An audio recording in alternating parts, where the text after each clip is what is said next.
जय हिंद साथियों। हाय, I am Amit sir और एडू एग्जाम सेंटर में आपका एक बार फिर से स्वागत है। दोस्तों आज हम लोग बात करेंगे आरआरपी एलपी भर्ती 2024 के बारे में। यहाँ पर दोस्तों आज हम लोग बात करेंगे एग्जाम सेंटर के बारे में।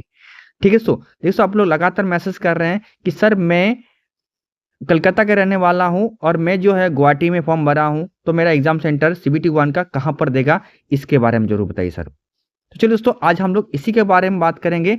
अगर आप कहीं के भी रहने वाला हो और अगर दूसरा जोन पर आप फॉर्म भरे हो तो आपकी सीबीटी 1 का जो एग्जाम सेंटर वो कहाँ देगा, इसके बारे में बात करेंगे।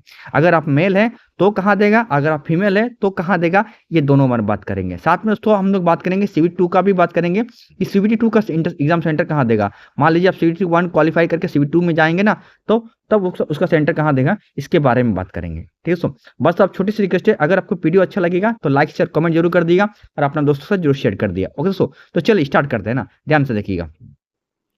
देखिए दोस्तों ना, है ना, सबसे पहले बात समझिएगा। मान लेते हैं आप जो है कलकत्ता के रहने वाले हैं। कहाँ का रहने वाला है आप? हैं जो है कलकत्ता के रहने वाले हैं।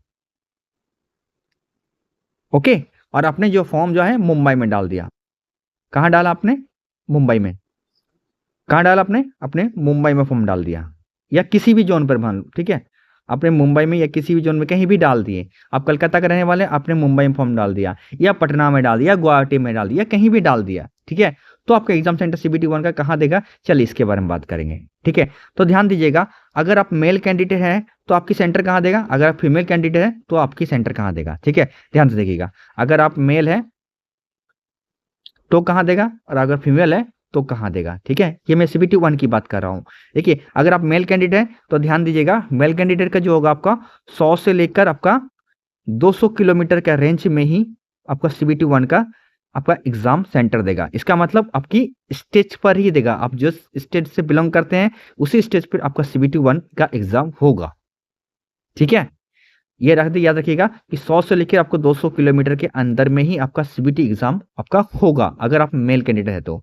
ठीक है, अगर आप फीमेल कैंडिडेट है ना, तो फीमेल कैंडिडेट का मान के चलिए आपका 30 से लेकर आपका 100 के बीच, 30 से लेकर 100 के बीच के ही आपका जो एग्जाम सेंटर आपका देता है ना। मैक्सिमम जो होता है आपका 30 से लेकर 100 के बीच ही होता है ना। हो सकता है इससे आगे इससे थोड़ा आगे भी दे सकता है, इससे है ना थोड़ा पीछे पीछे तो होगा नहीं। हाँ, 30 किलोमीटर मान के चलिए, वो डिपेंड करता है कि आपका एग्जाम सेंटर कहाँ पर है और कैसा लोकेशन पर है। ठीक है, ये आप मान के चलिए। ठीक है, आप कलकत्ता के रहने वाले हैं और आप अगर मेल मेल कैंडिडेट तो 100 से लेकर आपको 200 किलोमीटर के अंदर में रेंज में देता है। अगर आप सीबी 2 सॉरी अगर फीमेल कैंडिडेट है तो आपका 30 से लेकर 100 के बीच में आपका एग्जाम सेंटर देता है। ये होगा सीबीटी 1 का। ठीक है, तो मैंने क्या कहा, अगर आप जहां से भी रहने वाले हैं, अगर आप दूसरा जोन पर भरे हैं तो आपका जो सेंटर होगा आपकी जोन पर ही होगा, मतलब आप जहां पर रहने वाले हैं उसी पर होगा। ठीक है, वहीं पर होगा। हाँ, बहुत रेयर चांस होती है कि आपको बाहर सेंटर भेजता है। ठीक है, जब लंबा एग्जाम चलता है तब आपका जो होता है बाहर सेंटर आपको भेजता है। बट अगर आपका एग्जाम शॉर्ट में होता है, 5-6 दिन के अंदर में होता है, तो ये उम्मीद लेके चलिए कि आपका एग्जाम सेंटर आपके सामने ही जो होगा वो देगा। ठीक है, आपका कन्फ्यूज दूर हो गया। चलिए अब हम बात करते हैं सीबीटी 2 की। तो सीबीटी 2 की बात करें तो सीबीटी 2 ध्यान दीजिएगा। ठीक है, तो सीबीटी 2 का आपका जो एग्जाम सेंटर वो होगा।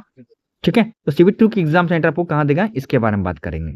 ठीक है, तो ध्यान से देखिएगा, जैसे आप सीबीटी 1 से क्वालिफाई करके सीबीटी 2 में जाइएगा, तो सीबीटी 2 में आप जहां पर फॉर्म डाले हैं, मान लीजिए आपने मुंबई में फॉर्म डाले हैं, तो आपको मुंबई ही जाना पड़ेगा। आपका होम में सेंटर नहीं देगा। ठीक है, जहां से आप मान लो कलकत्ता से रहने वाले तो आपको कलकत्ता में कतई ही नहीं देगा। आपका सीबीटी 2 कहाँ पर देगा, आपका जहां पर फॉर्म डाले हैं, जिस जोन से भरे हैं उसी जोन पर देगा। आप अगर कलकत्ता के रहने वाले मुंबई डाले हैं तो आपको मुंबई ही आपको सीबीटी 2 का आपका क्या होगा, आपका सेंटर देगा। ठीक है, और अगर कलकत्ता के रहने वाले रांची फॉर्म डाले हैं तो रांची ही देगा। कलकत्ता के रहने वाले आपको गुवाहाटी डाले हैं तो गुवाहाटी जाना पड़ेगा। अगर चेन्नई डाले हैं तो चेन्नई जाना पड़ेगा। ठीक है, जहां भी डाले हैं सीबीटी 2 का सेंटर आपको वहीं देगा। ठीक है, तो पहले सीबीटी 1 आपका होगा, उसके बाद सीबीटी 2 होगा। तो जब इसको जैसे क्लियर कीजिएगा उसके बाद आप सीबीटी 2 में पहुंचिएगा। ठीक है, तो फिलहाल आप लोग इधर फोकस कीजिए, इसमें ध्यान मत दीजिए अभी। अभी आप लोग ध्यान दीजिएगा सीबीटी 1 का आपका जो होगा सेंटर कहाँ होगा, तो एग्जाम सेंटर कहाँ होगा आपका, आपका आपकी होम पर ही होगा। ठीक है, आपकी होम पर होगा। बट अगर आप मेल कैंडिडेट है तो है ना। फीमेल में भी आपका सेंटर होगा। CV2 में क्या होगा, अगर मेल कैंडिडेट है तो मे भी चांस रहता है कि जहाँ पर आप फॉर्म भरें वहीं पर देगा। हाँ, और अगर फीमेल है तो बहुत कम होता है कि आपके स्टेज पे ही देगा, बट मैक्सिमम चांस रहता है कि आपका जहाँ से फॉर्म डाले, तब मेल हो फीमेल हो, आपका सेंटर वही देता है। ठीक है दोस्तों। तो दोस्तों ये रहा आज का वीडियो। अगर आपको वीडियो दिल से अच्छा लगा है तो लाइक शेयर कमेंट जरूर कर देगा और अपना दोस्तों को जरूर शेयर कर दिया। ठीक है, चलिए मिलते किसी और वीडियो, तब तक टेक केयर, बाय बाय। तो चलिए, जय माता दी।